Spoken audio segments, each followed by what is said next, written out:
Thank you very much, Ken Corla. And Tánaiste, the question I want to raise is in relation to the European Union Regional Competitive Index 2022, which has been published. And in that, it cites the north and western area in Ireland as being an area in decline and that has underperformed in certain areas, including infrastructure, innovation capability, market size and business innovation. Now, Tánaiste, this is not a criticism of anybody. This is actually a factual report. And the thing about a factual report like this is we should look at it and see how best we can grasp the potential and the opportunity that this report gives us to actually try and close in some of the gaps that are there so that overall our competitiveness in this country will be increased. And we will go up the competitive index from 9th position in Europe.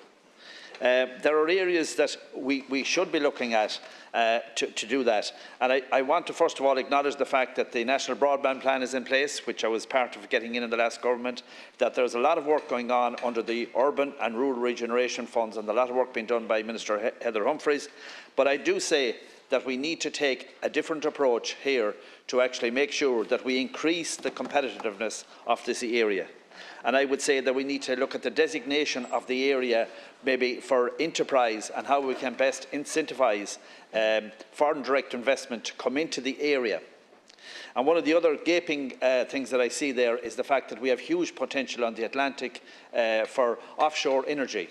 But we have a number of ports such as Galway, Rossaveel, Killybegs and Foynes, none of which meet the standards at the moment to actually service an industry like that when it does come.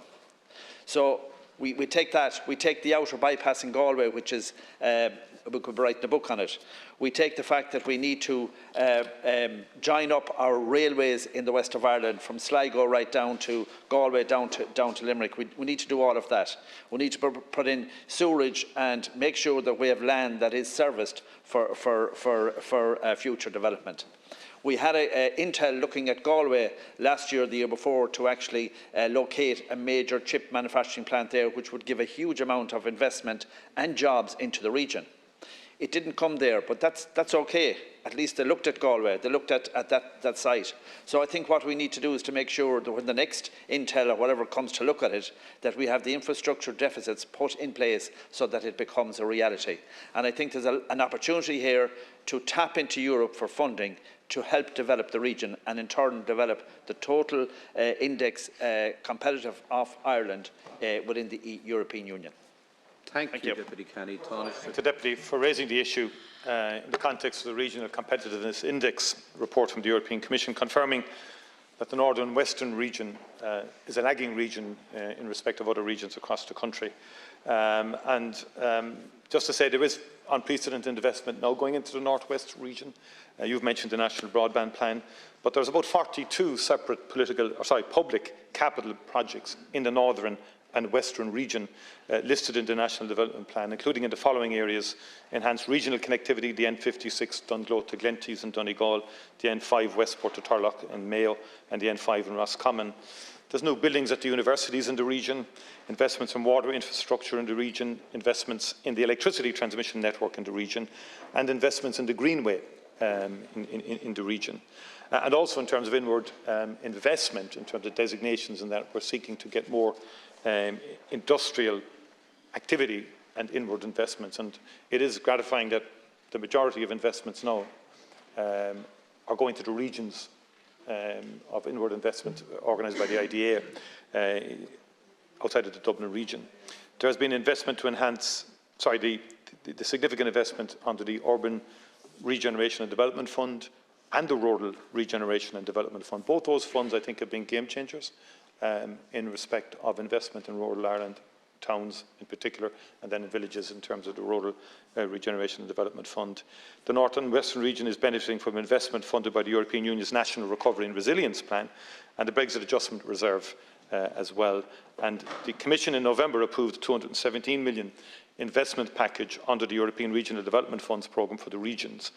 And those funds will provide financial support to build the capacity of the new Atlantic Technological University to support regional research, capacity building and innovation, support regional industry with enhanced financial support towards technology university gateways, improve supports to regional enterprise and delivery of a regional smart hub network for research, training and innovation. In terms of the employment in the northern and western region is up by 50,000 over the past 2 years. And unemployment in the region is now at 4%. So essentially you have full employment in the region. I think there are some key infrastructural areas. I think the rail review, unfortunately because of the executive not being restored in Northern Ireland, we're not in a position to publish that. And secondly, the air links. I would like to see an air link between the north, Derry for example, and Dublin. And I think the A5 has been bedeviled, a bit like the bypass in Galway, both on the northern side in particular, with objections and various processes that it has to go through. And I would accept that there is there's an infrastructure deficit in the northwest, a combination of road and rail. And it's very interesting that the huge submissions made to the rail review, the vast majority came from the northwest.